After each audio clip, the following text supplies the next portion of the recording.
हमारे यहाँ घरों में 3 ब्लेड के पंखे लगाए जाते हैं, जबकि अमेरिका के घरों में 4 या 5 ब्लेड के पंखे लगते हैं। पर सवाल यह है कि ऐसा क्यों? क्या आप जानते हैं? ये कोई डिजाइन की वजह से नहीं है, इसके पीछे भी एक पर्पस है। वो क्या है मैं आपको बताता हूँ। एक्चुअली अमेरिका के घरों में कमरे थोड़े बड़े होते हैं और वहां पर एसी भी लगे होते हैं, इसीलिए एसी की हवा को रूम में चारों तरफ फैलाने के लिए भारी 4 या 5 ब्लेड के पंखे लगते हैं, जो कि धीमे चलते हुए इस काम को आसानी से कर देते हैं। लेकिन इंडिया में ज्यादातर लोग एसी अफोर्ड नहीं कर सकते और यहां पर कमरे भी छोटे होते हैं, इसी वजह से ज्यादा हवा फेंकने वाले हल्के पंखे चाहिए। इसीलिए यहां पर 3 ब्लेड के पंखे इस्तेमाल किए जाते हैं। जब हमारा मोबाइल डिस्चार्ज होने लगता है तो हम लोग चार्जर को ढूंढने भागते हैं, लेकिन तब क्या हो जब आपको चार्जर मिले ही नहीं, या फिर आप ऐसी जगह पर हो जहां पर चार्जिंग सॉकेट हो ही नहीं, या फिर अगर इलेक्ट्रिसिटी ही ना हो तो क्या करोगे? ऐसी प्रॉब्लम का सॉल्यूशन निकाल रही है चाइना की लीडिंग मोबाइल कंपनी Xiaomi, जो कि एक ऐसा डिवाइस बना रही है जिससे सिर्फ आवाज के थ्रू आपका मोबाइल चार्ज हो सकेगा। इसे साउंड चार्जिंग डिवाइस कहा जा रहा है। अब ये काम कैसे करेगा? सबसे पहले आपके साउंड को इकट्ठा करेगा और उन एनवायरमेंटल वाइब्रेशंस को ये मैकेनिकल वाइब्रेशंस में कन्वर्ट करेगा, फिर मैकेनिकल वाइब्रेशंस को इलेक्ट्रिकल एनर्जी में कन्वर्ट करके आपके मोबाइल को चार्ज किया जाएगा। अब सुनने में ये अविश्वसनीय लग रहा है, लेकिन एक्चुअली इस पे काम चल रहा है। 25 जून 2009 को the king of pop Michael Jackson की मौत हुई थी और बहुत से राज उनकी मौत के साथ ही दफन हो गए थे, और उनमें से एक राज था एंटी ग्रेविटी डांस मूव का। गाइस, 1987 में माइकल जैक्सन की एक एल्बम रिलीज हुई थी जिसका नाम था स्मूथ क्रिमिनल, और उसमें उन्होंने एंटी ग्रेविटी डांस मूव किया था, जिसमें वो 45 डिग्री तक बिना किसी सहारे के झुक जाते हैं, और वो भी अपनी बैक को सीधा रखते हुए। जब ये एल्बम रिलीज हुई थी तो लोगों को विश्वास ही नहीं हुआ, तो फिर एमजे ने यही डांस मूव एक लाइव शो में परफॉर्म करके दिखाया तो लोगों के होश उड़ गए। गाइस, बाद में बहुत से लोगों ने इसे एक ट्रिक कहा, लेकिन आज भी वो डांस मूव किसी के बस की बात नहीं है। कई लोग इतना दिमाग कैसे लगा लेते हैं समझना बेहद मुश्किल है। ऐसा ही दिमाग लगाया एक चाइनीज आदमी ने। उस बंदे ने एक फ्लाइट का फर्स्ट क्लास टिकट खरीदा जिसके साथ में वीआईपी लाउंज का एक्सेस और उसका खाना एब्सोल्युटली फ्री था। अब उस बंदे ने क्या किया, ध्यान से सुनेगा। वो सबसे पहले वीआईपी लाउंज गया, वहां पर फ्री का खाना खाया और उसके बाद अपनी टिकट को रीस्केड्यूल करवा दिया। फिर से अगले दिन आया, फिर से वो वीआईपी लाउंज गया और वहां का फ्री का खाना खाया और उसके बाद उसी टिकट को फिर से रीस्केड्यूल करवा दिया, और ऐसे करके उसने कम से कम 300 बार अपनी टिकट को रीस्केड्यूल करवाया और 300 बार वीआईपी खाना फ्री में खाया। और हद तो तब हो गई जब उसने उस टिकट को फाइनली कैंसिल करवा दिया और उसको सारा का सारा अमाउंट रिफंड मिल गया। हद हो गई। इंग्लिश में कई चीजों के नाम इतने वियर्ड हैं कि जिसे सुनने के बाद आप अपनी हंसी रोक ही नहीं पाओगे। कैसे? एग्जाम्पल देता हूं। जैसे कि इंग्लिश में ह्यूमंस के ग्रुप यानी कि इंसानों की टोली को मोब या क्राउड कहा जाता है, वैसे ही क्या आप जानते हैं कि उल्लुओं की टोली को क्या कहा जाता है? उल्लुओं की टोली को इंग्लिश में पार्लियामेंट कहा जाता है। इसी तरह से वाइल्ड बीस्ट की टोली को कंफ्यूजन, जिराफ की टोली को टावर, राइनोस की टोली को स्टबर्ननेस और पांडास की टोली को एम्बैरेसमेंट कहा जाता है। अब इन्हें इनाम क्यों दिए गए आप लोग चैट सेक्शन में जरूर लिखिएगा। जापान के टोक्यो में समुद्री तूफान की वजह से और भारी बारिश की वजह से बाढ़ का खतरा बना रहता है। 2006 के पहले तक तो बाढ़ की वजह से जापान के टोक्यो को काफी जानमाल का नुकसान होता आया था, लेकिन 2006 में टोक्यो ने अंडरग्राउंड बहुत बड़े बड़े चैम्बर्स बनवाए जिनकी डायमीटर 30 मीटर तक थी और जिनकी डीपनेस 70 मीटर तक थी।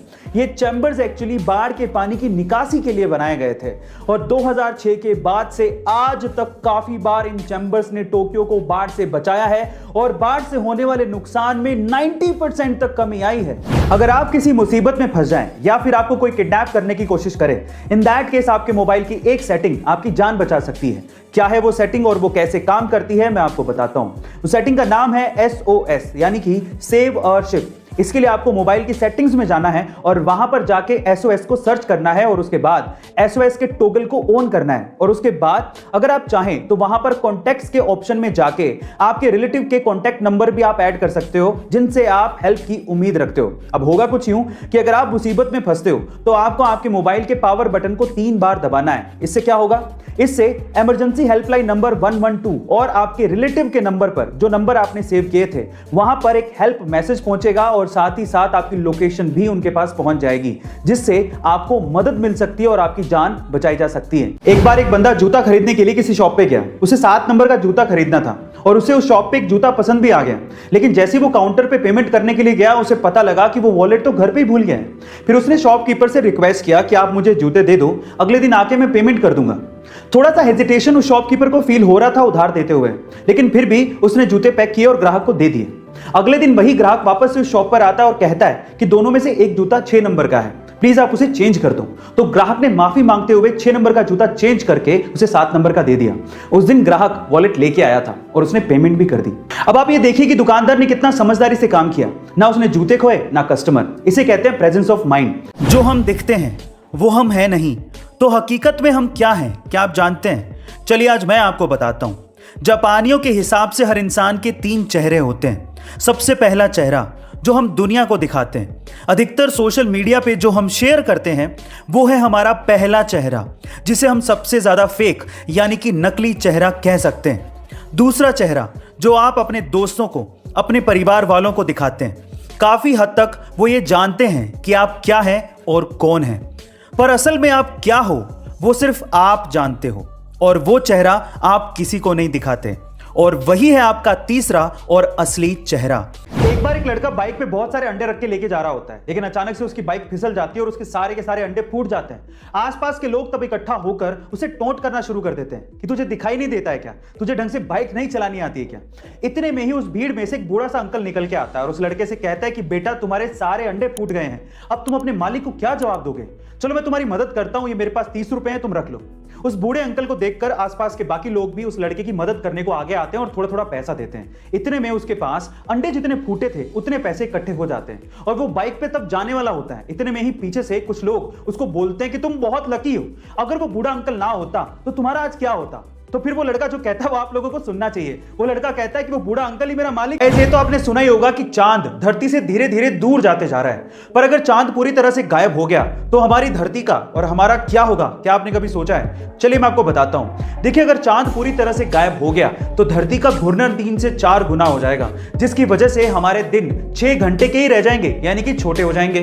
हवाएं 400 किलोमीटर पर आवर के हिसाब से चलेंगी, जिससे पक्षी और इंसेक्ट्स सर्वाइव नहीं कर पाएंगे। इसके अलावा रातें बहुत ज्यादा काली हो जाएंगी और सबसे इंपॉर्टेंट चीज यह है कि धरती अपनी एक्सिस से टिल्ट हो जाएगी, यानी कि हिल जाएगी, जिसकी वजह से एक्सट्रीम वेदर कंडीशंस पैदा हो जाएंगी और उसकी वजह से पूरी तरह से तबाही मच जाएगी और अंततः हम खत्म हो जाएंगे। आपने अपनी जिंदगी में चीजों की या पैसों की चोरी तो सुनी होगी, लेकिन हमारे अजब गजब एमपी में एक अलग ही मामला सामने आया। वहां के गांव में पूरी की पूरी बनी बनाई सड़क की चोरी हो गई।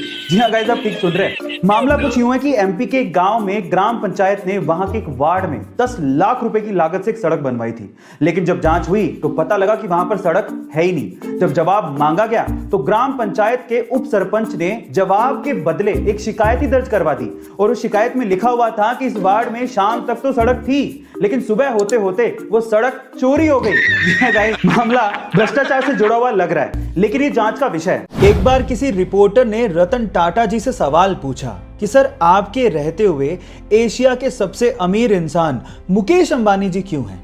तो उन्होंने बड़ा ही सुलझा हुआ और दिल छू लेने वाला जवाब दिया। उन्होंने कहा कि हम इंडस्ट्रियलिस्ट हैं और मुकेश अंबानी जी बिजनेसमैन हैं। हम ये नहीं चाहते कि इंडिया इकोनॉमिकल सुपर पावर बने, बल्कि हम ये चाहते हैं कि ये देश, ये इंडिया खुशहाल नेशन बने। और इसी सपने को पूरा करने के लिए रतन टाटा जी अपने पैसों का अधिकतर हिस्सा चैरिटी में डोनेट कर देते हैं। 24 नवंबर 1971 को पोर्टलैंड से सिएटल जाने के लिए डीबी कूपर नाम का एक आदमी एक फ्लाइट पे चढ़ता है। जैसी फ्लाइट हवा में होती है, वो अपने पास ही खड़ी एयर होस्टेस को एक लेटर पकड़ाता है जिसमें लिखा होता है कि मेरे पास बॉम्ब है और तुम तुरंत मेरे पास आके बैठो। जैसी एयर होस्टेस कूपर के पास आके बैठती है, वो उसे बॉक्स खोल के बॉम्ब दिखाता है और कहता है कि मुझे $2 लाख प्लस 4 पैराशूट चाहिए, नहीं तो मैं सबको उड़ा दूंगा। शाम होते ही फ्लाइट जब सिएटल पे लैंड करती है तो डिमांड के मुताबिक $2 लाख प्लस 4 पैराशूट कूपर को दे दिए जाते हैं। फिर वो उसी फ्लाइट पे बैठता है, फ्लाइट उड़ती है, उसके बाद वो पैराशूट पहनता है और फ्लाइट से कूद जाता है। उसके बाद से लेके आज तक किसी ने भी डीबी कूपर को दोबारा नहीं देखा। एफबीआई ने खूब सर्च करने की कोशिश की, लेकिन वो डीबी कूपर को दोबारा ढूंढ ही नहीं पाई। फाइनली 2016 में एफबीआई ये फाइल हमेशा के लिए बंद कर देती है। गाइस, हम सबके फेवरेट यूट्यूबर भुवन बाम एक बार फिर से अपनी नई सीरीज ढिंडोरा को लेकर चर्चा में है, और अगर आपने गौर किया हो तो इस सीरीज के 3rd एपिसोड में एक ही फ्रेम में भुवन बाम के 5 कैरेक्टर दिखाई दे रहे हैं और मजे की बात यह है कि उस पूरे सीन को एक ही शॉट में फिल्माया गया है। पर सवाल यह उठता है कि भुवन बाम तो एक ही है, फिर उनके 5 कैरेक्टर एक ही फ्रेम में एक ही शॉट में कैसे फिल्माए गए? क्या आप जानते हैं ये कैसे पॉसिबल हुआ? चलिए मैं आपको बताता हूं।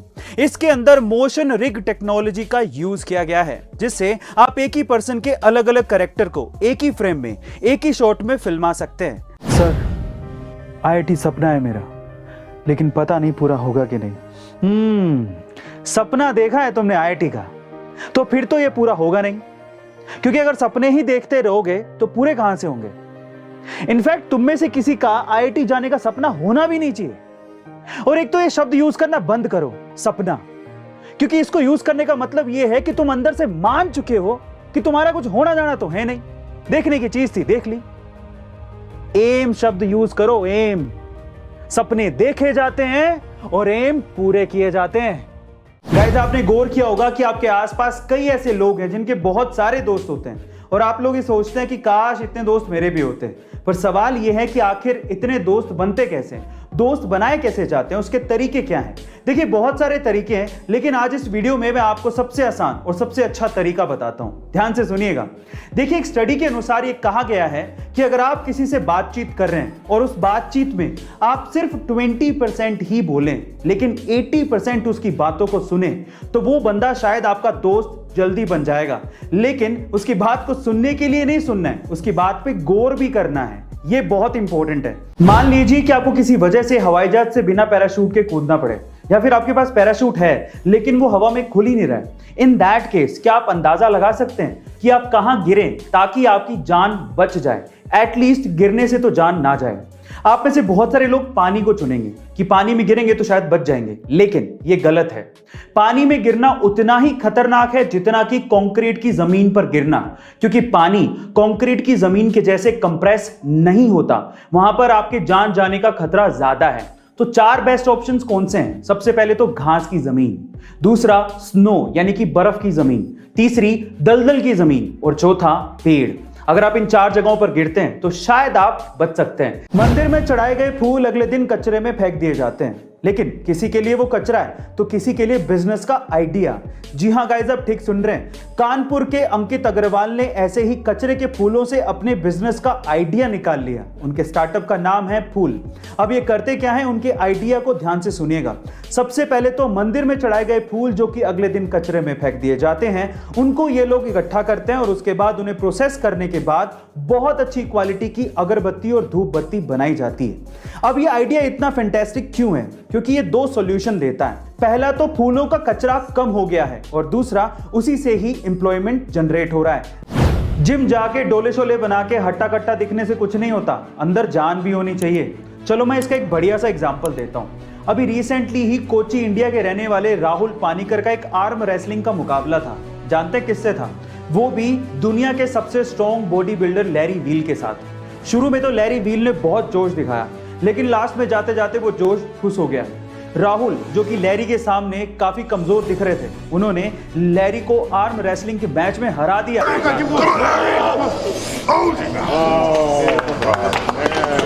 साउथ के सुपरस्टार और स्टाइलिश स्टार माने जाने वाले अल्लू अर्जुन अब सिर्फ साउथ के ही सुपरस्टार नहीं बल्कि पूरे इंडिया के सुपरस्टार बन चुके हैं, क्योंकि उनकी फिल्म पुष्पा पूरे इंडिया में रिलीज के पहले ही दिन सबसे ज्यादा कमाई करने वाली मूवी बन चुकी है। गाइस, आपकी जानकारी के लिए हम आपको बता दें कि पुष्पा ने इंडिया में पहले ही दिन 71 करोड़ रुपयों की रिकॉर्ड तोड़ कमाई की है। और गाइस, आज तक किसी भी बॉलीवुड के मेगा स्टार ने भी अपनी मूवी को इतनी बड़ी ओपनिंग नहीं दिलवाई है।